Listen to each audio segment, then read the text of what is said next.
So a month ago, we did a video about Star Trek and the fact that Akiva Goldsman was putting out the news of he wants to do a follow-up to Strange New Worlds, aka he basically wanted to remake and reboot the original series.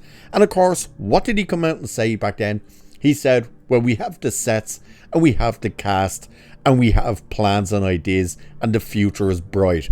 Well, it doesn't look like that future is as bright as he claims, but he is now pushing for this idea. He is trying to manifest it into existence by pleading, yes, pleading with the audience at Comic-Con in Hall H to write furiously to Skydance and beg Skydance for this show to happen, which he has now given a title to, calling it Star Trek Year 1.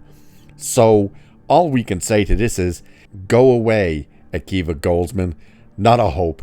And if Skydance has any common sense, they will not do this.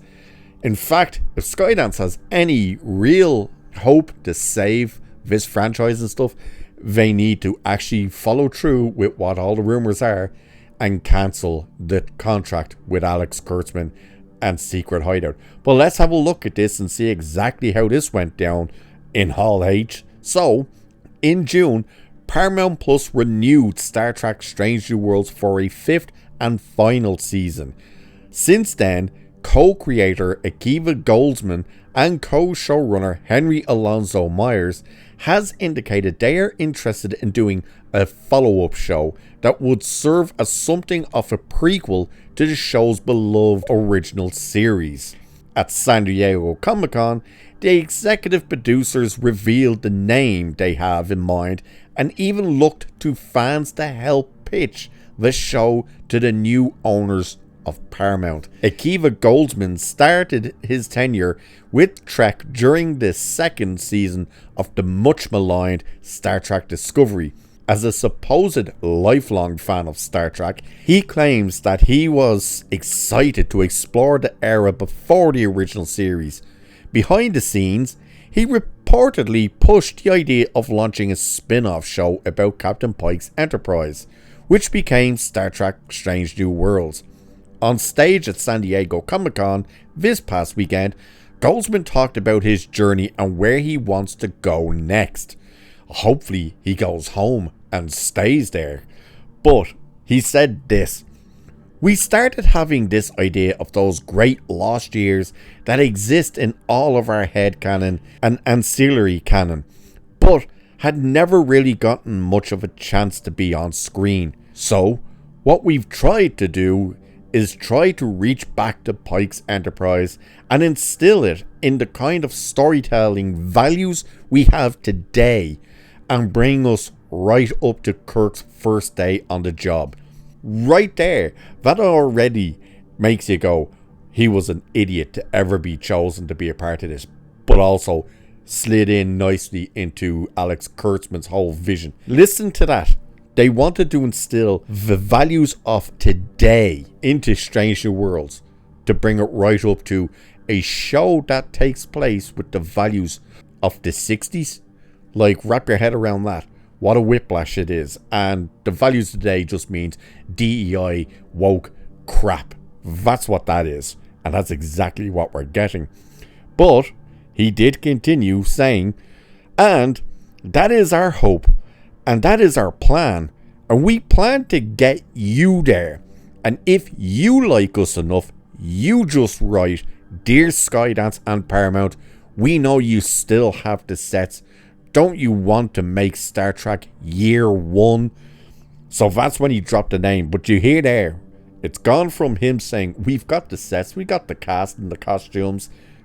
This is absolutely happening. This is golden. We wish it shall happen.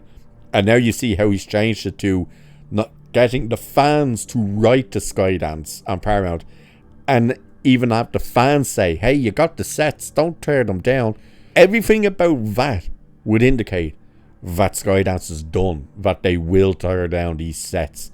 So it's saying the name Year One appears to indicate the new show would be set during the first year of Kirk's famed 5-year mission.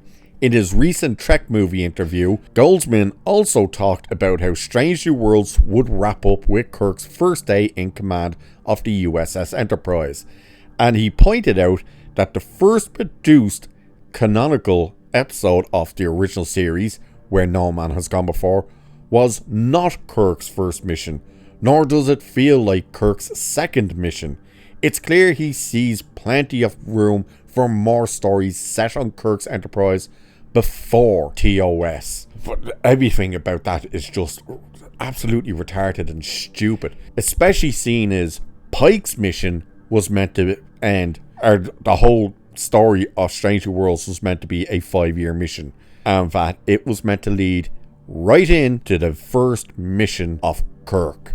And now they're trying to say, well, Kirk's first mission to when Pike left and blah blah blah, we're looking at there being at least a year or so between then and the very first episode of the original series. Like, no, just go away, Alex Kurtzman.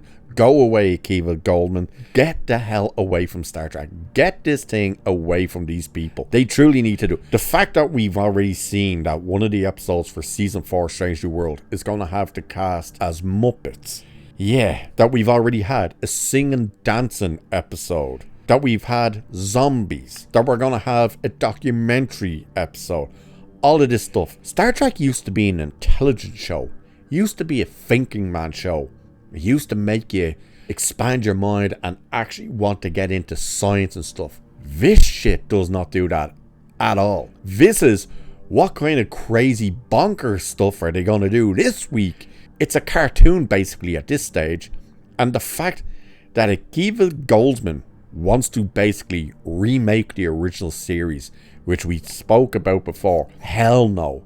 Absolutely not. And the guy that's playing Kirk in Strange New World, he's terrible. He's absolutely terrible as Kirk. People try and defend him. I don't care. He's terrible as Kirk. Nobody wants more of this crap. Nobody wants Starfleet Academy, and yet you're going to bring out 2 seasons of that. Nobody wanted any of the animated ones, but you were bringing that crap out. Nobody wanted more Discovery. Nobody wanted more Picard. The one show everyone did want was Star Trek Legacy. They all said, give Terry Matalas one more go and give him Star Trek Legacy. And what happened? It seemed to be the one show that Alex Kurtzman said, oh, that's out of my hands. I can't greenlight that. That has nothing to do with me. The guy who runs Star Trek couldn't greenlight Star Trek. Yeah. But the fact that Akiva Goldman now is out here flat out saying, hey, audience, tell them you really like us and that you want more, and write to Skydance and beg Skydance. That is a clear indication that Skydance are coming in with the plan to get rid of this. All of Alex Kurtzman and Akiva Goldman Star Trek. If they don't, if they re-up the contract and they actually greenlight Star Trek Year 1, you know what? Screw them. They deserve everything they get. I mean, it's a case of your company's going to fail probably, and you deserve it, because if you're making dumbass decisions like that, you deserve everything you get. Nobody wants more Alex Kurtzman and Akiva Goldsman Star Trek. It's done. Put a fork in it. It's over.